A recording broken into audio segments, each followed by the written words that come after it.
Could the Florida Gators add to their secondary today out of the transfer portal? They've got Zechariah Poyser on campus.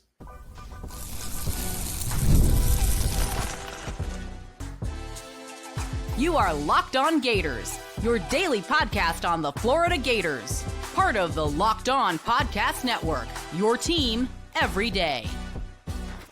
Hello and welcome back to another episode of Locked On Gators, part of the Locked On Podcast Network, your team every day. Thanks for making Locked On Gators your first listen of the day every day. We are available daily and free wherever in the podcast and on YouTube. Happy Friday. I am Brandon Olsen. Find me on Twitter at WNS_Brandon. Find all my written work with New York Giants on SI. Today's episode of Locked On Gators is brought to you by Gametime. Download the Gametime app, create an account, use code Locked On College for $20 off your first purchase. And the Florida Gators do have Zechariah Poyser on campus today. We've talked about him a couple times this week briefly. He was on campus at LSU on Wednesday, visited Auburn yesterday, and today is set to begin his official visit with the Florida Gators. Don't know if it's going to be, just the day or if he's going to spend more than one day here. His previous visits obviously have been one day each, but we've seen guys take 2-day trips at this point with Keyshawn Silver, who went to USC after finishing his visit yesterday. We'll see what happens with that one. But Zechariah Poyser, Jacksonville State, I've said this before, he's played all over the defensive backfield at Jacksonville State, and I did say that I think the Florida Gators would look for someone that's done that, right? You just lost Triquez Bridges, who was one of your best transfer portal additions from last year's cycle, where he was a backup corner at Oregon that played safety in high school, came to Gainesville to play safety, to move back to safety, did really well there, then was forced to play corner and did pretty well there and made himself a lot of money, but only 1 year of eligibility. So he's gone now, and you've got to try to replace that versatility in the secondary. And Zechariah Poyser at Jacksonville State played deep safety, box safety. He played in the nickel a little bit for them as well, played in the nickel a lot for them as well. And I've been told that the Florida Gators and this coaching staff are looking at him to play that nickel role, star, whatever you want to call it, that they've been looking at him to play that role. And here's the thing that I'm going to say this before people start crying and soiling themselves in the comment section. I have opinions. And my opinion here is I don't like that plan. Zechariah Poyser, I just don't like him as much as a nickel as I do at safety, like just pure safety. I think he can play both safety spots. I think he can play nickel. I think he's capable of doing them all. But if you're looking at him primarily as nickel, as star, I don't think that's a winning strategy. I just personally think that Poyser is best suited to play safety, either safety spot. I do think that he can go in and compete for significant playing time, if not a starting role at safety. I do think he can be an SEC quality starter safety. But when we talk about star, I don't think that he would beat out Sharif Denson for the starting star position. And I say Sharif Denson because reports are starting to come out about Aaron Gates, that the injury he sustained against Florida State on the second play of the game, Ole Miss, that Aaron Gates would not be back in time for the full spring session and all of like that it's going to take some time. We don't have the specifics yet, but that he's probably going to miss a bit of time, at least again in the spring. And so you've got to have depth prepared there. This is now Aaron Gates' second knee injury, because in high school he missed a year with it, or at the end of his high school career he injured it and missed time in Gainesville. So yeah, you'd be looking at Zechariah Poyser as a backup nickel, which fine, right? Like, I think he's a backup quality, but I think that he's better at safety. So it's not that I don't like him if he's the take at nickel. It's that I don't think that's his best spot. I don't like him as much at nickel as I do at safety. I think he's got the range and the versatility to play both safety spots. And I think that when you look at the Florida Gators defense, assuming that they try to keep a lot of similarities schematically, whether it's, I don't care about who's the DC, who's the play caller, who's doing this, who's doing that, assuming that they try to keep a generally consensus approach to how they finished 2024, a lot of too high looks, a lot of just playing bend, don't break, a lot of just trying to play that deep safety, deep zone, and try to be versatile around. I think that Zechariah Poyser can easily do those. I think he could come in and right away compete with Jordan Castell, and right away compete with Bryce Thornton, and right away compete with whoever is going to be competing for a starting spot at safety. At nickel, I think he would lose that battle to Sharif Denson. I've been very vocal. I think Sharif is one of the better stars we've seen in quite some time in Florida. I think Aaron Gates is tremendous as well, right up there. I think they're both very, very good. I don't think that Zechariah Poyser is better than either of them. I do think that you could argue he'd be a better safety. So, and I'm saying this because I know that I've said Zechariah Poyser, for me, not the move at nickel. I like him a lot better at safety.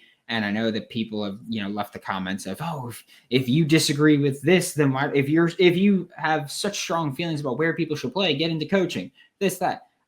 It's an opinion. You're allowed to have them.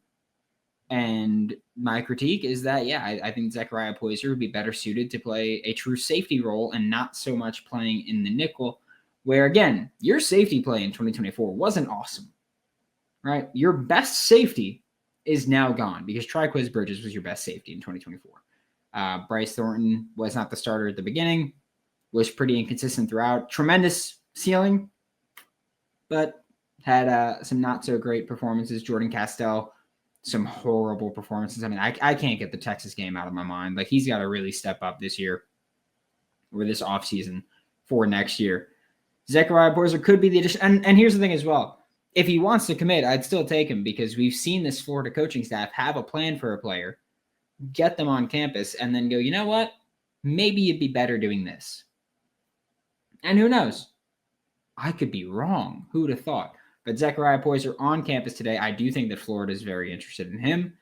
I think he's very interested in Florida. And I'm going to say the thing that I don't think matters as much as other people do, but they feel the need, and by they, I mean fans on social media feel the need to bring this up consistently, that yes, he is represented by Vernell Brown Jr. He is signed to that agency. I don't think that that's as relevant as people think. When Dallas Wilson signed there, everybody thought, oh, well, now he's guaranteed to be a Gator. And look at that. Didn't exactly work out that way, did it?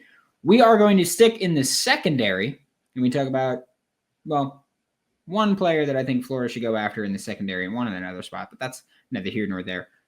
The Florida Gators should still look at the secondary. We'll talk about that next on Locked On Gators. Gametime has a new feature called Gametime Picks that makes getting tickets to see your favorite teams play live even easier. Gametime Picks filters out the fluff to show you only incredible deals on great seats so you don't have to waste time searching through thousands of tickets. So you can go, watch the Florida Gators take on the Tulane Green Wave, Roll Wave. We'll give them credit, right? We'll give them a little shout out. You can see the Florida Gators take on Tulane in Tampa in a week. Oh, already a week. Time flies.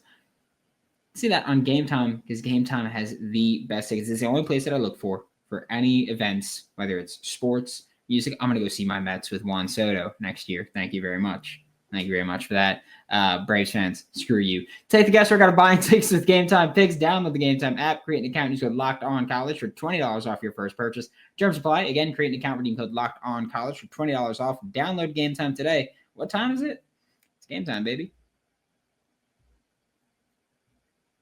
Thanks for making Locked On Gators your first listen of the day every day. We are available daily and free wherever you listen to the podcast and on YouTube. And I wanted to talk because we do this a lot during portal season. If you're new here, if you're not new here, you're used to this.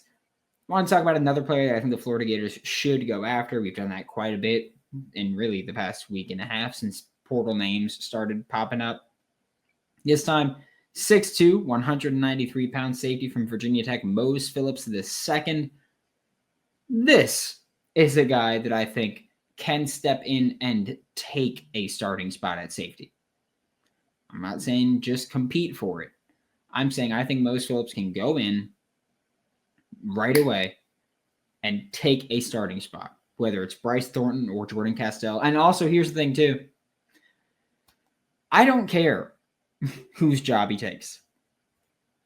I really don't. Because I do think that with Castell and Thornton and Greg Smith, like, cream of the crop will rise to the top eventually at safety, right? Mose Phillips is someone that I think can come in and take those jobs. I think he's a true starter quality safety of the SEC, and I think that's why he's trying to find the new spot. Again, from Virginia Tech, was a starter, not at risk of losing that spot. This is the kind of kid that we talk about and we say, well, what are the good portal additions? One, proven, productive player at his previous spot, looking for a step up, looking for more NIL, looking for a new coach, looking for whatever it may be. I really don't care what the reasoning is, but a proven, productive player at their previous spot. It's a lot of alliteration there, but that's Mose Phillips. Proven, productive player, previous spot. Mose Phillips is proven. 2 years as a significant contributor. 2 years of legitimate production. I don't know why the Florida Gators haven't been going after Mose Phillips hard. I'd be putting the full court press on him. I do know that there's interest from the Florida Gators in Mose Phillips. I do know that. I don't know why they're not prioritizing that. I don't know why he's not on campus right freaking now. But plenty of experience, plenty of production, and he's the perfect kind of portal addition. Ready to come in, play one more year, then head to the NFL. But there's also the additional thing with Mose Phillips, that if he wanted to, he can come back for a second year in Gainesville. And that's something where Florida has not had that continuity starting in their defensive backfield for a while, right? They haven't had guys that come in and start multiple years at the same spot. Devin Moore was your starter this year. He got hurt. Jakeem Jackson was your starter this year. He got hurt.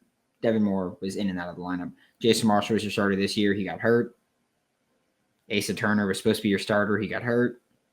Triquez Bridges was your starter. He had to move the corner. You haven't had that kind of stability in the secondary when you could have a Mose Phillips for 2025 and 2026 if you can keep him around for another year. Thought Caleb Banks be gone. Thought Jake Slaughter might be gone. Thought Austin Barber might be gone. It seems all those guys are going to be back. So as far as retention, we've seen more retention in college lately because of NIL, which, by the way, a fantastic part of NIL is that players will stay in college for another year because they're still getting paid. It's not like, oh, I have to go if I want to get paid. So Mose Phillips is a guy that I think can come in, contribute right away as a starter, and he keeps you in position for a 2026 playoff run if you can keep him in Gainesville for a second season, which we've talked about this, was it yesterday or the day before? Florida right now has a 2-year window. Florida has DJ Lagway for 2025 and 2026, and then you can all but guarantee he's going to be in the NFL. Right? Like, even if his film's not amazing. Elite arm, elite size, elite strength. He's got mobility. I don't want to say elite athleticism, but he's got plenty of mobility to get things done. You've got a 2-year window with DJ Lagway. You get a guy like Mose Phillips, and you immediately take your secondary from here to here. Okay? And I do think that you could take Mose Phillips and Zechariah Poyser, especially if you value, and you being Florida, especially if you value Zechariah Poyser as a nickel. Mose Phillips can play both spots. Saying Poyser and then Mose just threw me off. Mose Phillips can play both spots handedly. I think he's very talented safety. They can come in and play right away. And again, he keeps your window open for one more year. But even if he's here for 1 year and then dips, I think he elevates your secondary a lot. And I don't think the Florida Gators safety room performed as great as I think a lot of us would hope that they did. I think if Triquez Bridges was around for the whole year at safety and the corner room is healthy, different conversation. But they weren't. And I think that Mose Phillips, athletic traits, size, length, ball skills, instincts in coverage. I think him with Will Harris, Will Harris may be proving himself as one hell of a developer in the secondary. I think you pair Mose Phillips's traits with Will Harris's seeming technical development, and you've got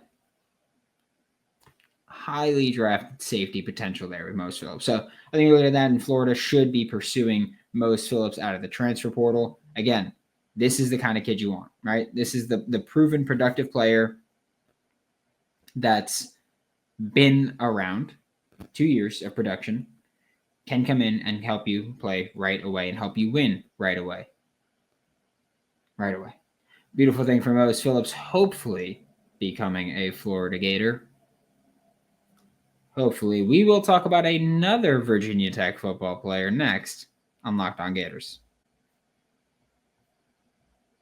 Get ready to tackle the NFL action with FanDuel, America's #1 sportsbook. Right now, new customers can bet $5 and get $150 in bonus bets if you win. The FanDuel Sportsbook app gives you everything you need to place live bets on the NFL all in one place. So when you get a hunch in the middle of the game, you can check out the latest stats, view live play-by-play, and so much more on the same page where you place your bets. Just visit FanDuel.com to join today. You'll get started with $150 in bonus bets if you win your first $5 bet. That's FanDuel.com. Never waste a hunch and make every moment more with FanDuel, an official sportsbook partner of the NFL. Thanks for Locked On Gators, your first listen of the day every day. We are available daily and free wherever you listen to the podcast and on YouTube. One more player to talk about. Another player from Virginia Tech. This time, not in the secondary, not on defense. We're going back to the O-line, which we've done a little bit. We talked about Isaiah World earlier this week. Left tackle from Nevada. Elite production. Mountain West looking to take the step up. This elite production, ACC, looking to take a step up. It's Xavier Chaplin, starting left tackle at Virginia Tech. Another Virginia Tech Hokie with 2 years of starting experience. This time Xavier Chaplin, both years starting at left tackle. Year before that was rotational, still at left tackle. But, and before we even talk about Xavier Chaplin's talent, production, anything like that, this is, again, a left tackle that allows you to move Austin Barber to right tackle. Okay? I think that Austin Barber has the size, the length, the athleticism, and also I think he's more technically developed than I think people give him credit for. When you look at some of the games this year, and he was just mauling in the run game, working with little snatches in the pass blocking game. He was doing a great job. I still think he's considerably better suited to play right tackle long term. Like, sure, Austin Barber's a great college left tackle. He can be an elite college right tackle, and he can become a great NFL right tackle. And that's what we're looking for, right? Xavier Chaplin can come in, play left tackle right away. Again, 2 years of starting experience at left tackle. And he did something that I don't think enough people look for or enough people are really focusing on, which is that he improved significantly year over year.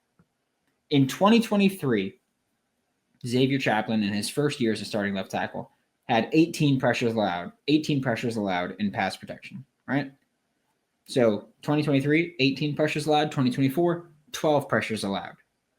I know that's basically the same amount that Isaiah World allowed at Nevada. Of course, the difference, Xavier Chaplin did it at the Power 4 level. Isaiah World did it at the Mountain West level, which I do think that it's relevant because, yes, if you could ball in the Mountain West, maybe you could ball in the SEC. Like, you're looking for that step up to prove that you could do that.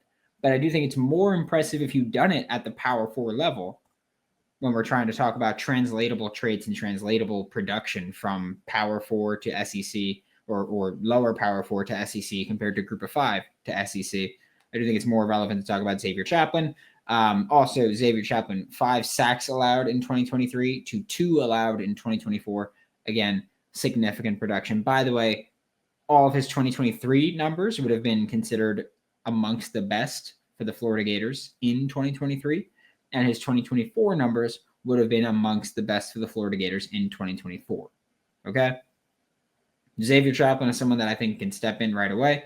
And as of recent reports, the Florida Gators are going to return their entire starting offensive line except for right tackle Brandon Crenshaw-Dixon. Brandon Crenshaw-Dixon is out of eligibility, but from what things are being reported lately is that the guy who started at left tackle, Austin Barber, back. Started at left guard, Najee Harris, back. Started at center, Jake Slaughter, back. Started at right guard, Damian George, back. You bring all of them back. The only thing I'm asking is that you shift from starting left tackle, Austin Barber, to starting right tackle, Austin Barber, and then vacant left tackle to transfer portal left tackle.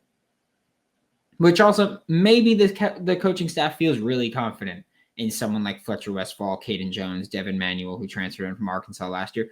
Maybe they feel really confident in one of those guys taking the next step. Here's the thing. I would still go into the portal and get a guy that you think is a starter quality player. Fletcher Westphal, in his redshirt freshman year, is not going to be, or shouldn't be, too upset about not competing for starting reps. Caden Jones shouldn't be too upset about not competing for starting reps. Devin Manuel, frankly, I'm not as concerned about. Wasn't super impressed with him when he did play in 2024. We'll see what he's got in 2025. But I don't think that the tackle room right now has shown you enough where you can comfortably say, we have both of our starting tackles on this roster right now, and we feel really good about both of them. I can't say it. I could say that I feel pretty good about Austin Barber. At either spot, I'd feel better with him at right tackle. But if you can go into the portal and get an Isaiah World, get a Xavier Chaplin, go add one of those guys that can be the difference maker at left tackle for you, I think you're having a conversation about having a significantly better offensive line in 2024 or in 2025 than you had in 2024, which, by the way, you had a significantly better line in 2024 than in 2023. If you could take that next big jump, which, by the way, again, having 4 of your starting offensive linemen return would be massive for taking that next step. You're talking about having a potentially elite offensive line. Thanks for making Locked On Gators your first listen of the day every day. We are available daily and free wherever you listen to the podcast and on YouTube. We'll be back tomorrow. Talk more Florida Gators football. For Locked On Gators, I'm Brandon Olsen. Don't forget to follow me on Twitter at WNS_Brandon. Find all my written work with New York Giants on SI, and I will see you all next time.